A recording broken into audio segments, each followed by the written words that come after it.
Good evening. Praise Yahuwah. Hallelujah. Yahuwah. Shabbat Shalom. Sorry for butchering all the names and the soundings of text, by the way. This is Genesis 37. And Jacob, James, dwelt in the land of his father's sojournings in the land of Canaan, which is in the Middle East. This is the genealogy of Jacob. Joseph, being 17 years old, was feeding the flock with his brothers, and the young man was with the sons of Bilhah and the sons of Zilpah, his father's wives. And Joseph brought an evil report of them to his father, so probably something they were doing that they probably shouldn't have been doing, which would be something that they shouldn't have been doing. So it's evil. So an evil report. Not to say that he was simply trying to cause problems, but that there was something that was wrong, an evil report. Unless it was a good report, then everything's all good to go. You know what I'm saying? And Yasharel loved Joseph more than all his children because he was the son of his old age. So he's basically a miracle child. And he made him a long robe. But when his brothers saw that their father loved him more than all his brothers, they hated him and were not able to speak peaceably to him. It's crazy how one person's treatment of somebody means that they're treated differently by other people. Right? It's not that person's fault that they were treated differently, so why are you treating them differently? You know? And Joseph dreamed a dream and told it to his brothers, so they hated him even more. And he said to them, "Please listen to this dream which I have dreamed." So this is the reason why they hated him even more. "See, we were binding sheaves in the midst of the field, and see, my sheaf rose up and also stood up, and see, your sheaves stood all around and bowed down to my sheaf." I mean, seeing that, yeah, I mean, I guess it was kind of a good thing that he did do that, like, did tell them. That's what I mean by did that, but at the same time, that's just something I feel like I would keep to myself, knowing that my brothers hate me, you know, but again, I think he was just speaking for, like, earnestly, not like he was thinking, yes, you will bow down to me right now because I say so. It wasn't because of that. It was actually a humility form of bowing down rather than worship. And his brothers said to him, "Shall you indeed reign over us? Shall you indeed rule over us?" So they hated him even more for his dreams and for his words. And he dreamed still another dream and related it to his brothers and said, "See, I have dreamed another dream, and see, the sun and the moon and the 11 stars bow down to me." And another good thing to point out is because he told them all these dreams, that was one of the main reasons why they sold him. So if they didn't sell him, it would never have happened. So if he never told them the dreams, it probably never would have happened. So, right? Beauty way to look at it. And he dreamed still another dream and related it to his brothers and said, "See, I have dreamed another dream, and see, the sun and the moon and the 11 stars bowed down to me." And he related it to his father and his brothers. And his father rebuked him and said to him, "What is this dream that you have dreamed? Shall we, your mother and I and your brothers, indeed come to bow down to the earth before you?" And his brothers envied him, but his father guarded the word.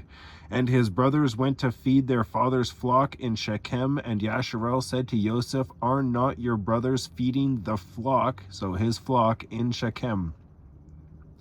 Come, I send you to them." So he said to him, "Here I am," like a good servant. You know, you should be a good servant to your father and mother, and in hopes that they're also good servants to Yahuwah. Sometimes they're not, and those are just the cards you're dealt. And he said to him, "Please go and see if it is well with your brothers and well with the sheep, and bring back word to me." So he sent him out of the valley of Hebron, and he went to Shechem. And a certain man found him, and see, he was wandering in the field. And the man asked him, saying, "What do you seek?" And he said, "I am seeking my brothers. Please inform me where they are feeding their sheep." And the man said, "They have left here, for I heard them say, 'Let us go towards Dothan.'" So Joseph went after his brothers and found them in Dothan, and they saw him from a distance, and before he came near them, they plotted against him to kill him.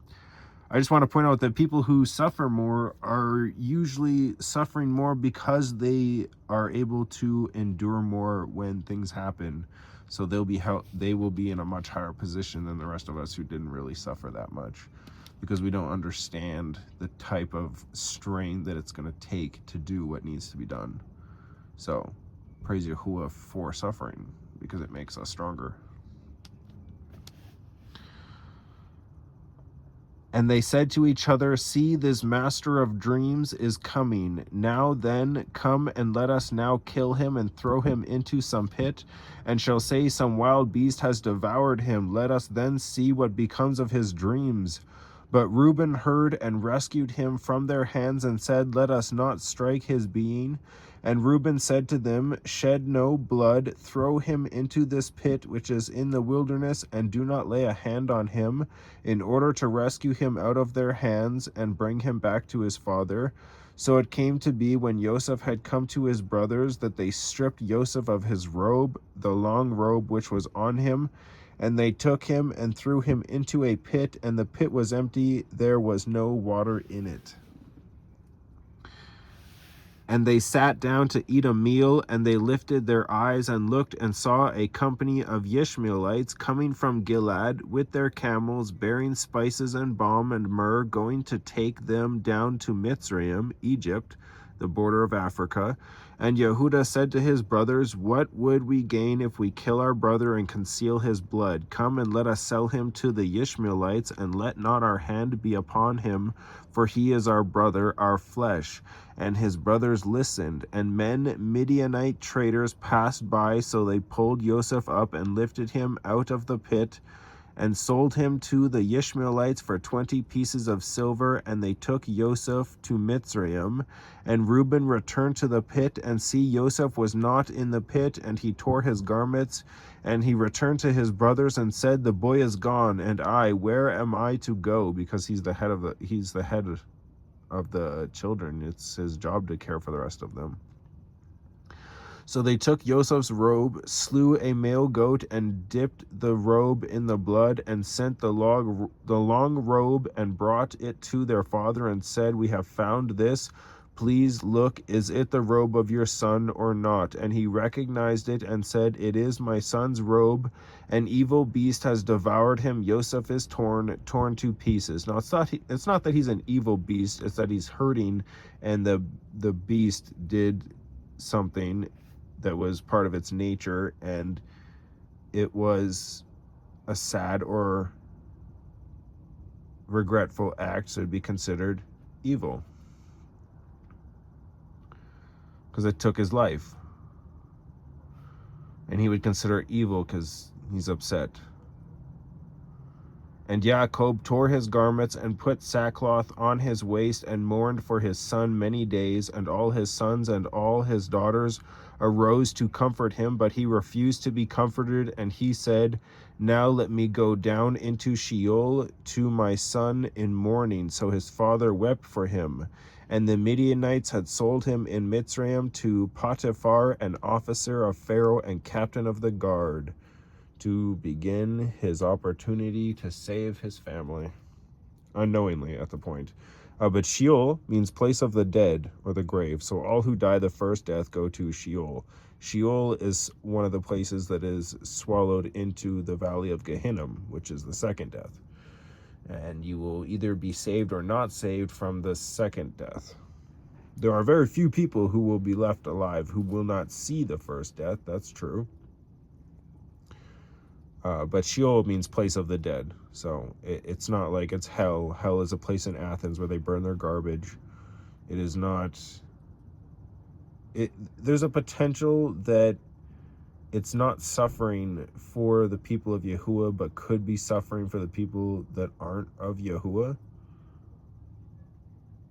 But I believe that it was just a metaphor for Sheol is in the second grave and not the first grave, which means it is as the prophet Shemuel had said when he went to sleep, or he died, And Shaul rose him from the dead, and well, not rose him from the dead, but like rose his ruach up, and he's like, why did you wake me from my sleep, right? So that's why I think that the first death it's like a blink of an eye. You die, and it's judgment time, judgment hour, and that the Sheol that Yahusha's talking about is the second death, the second grave.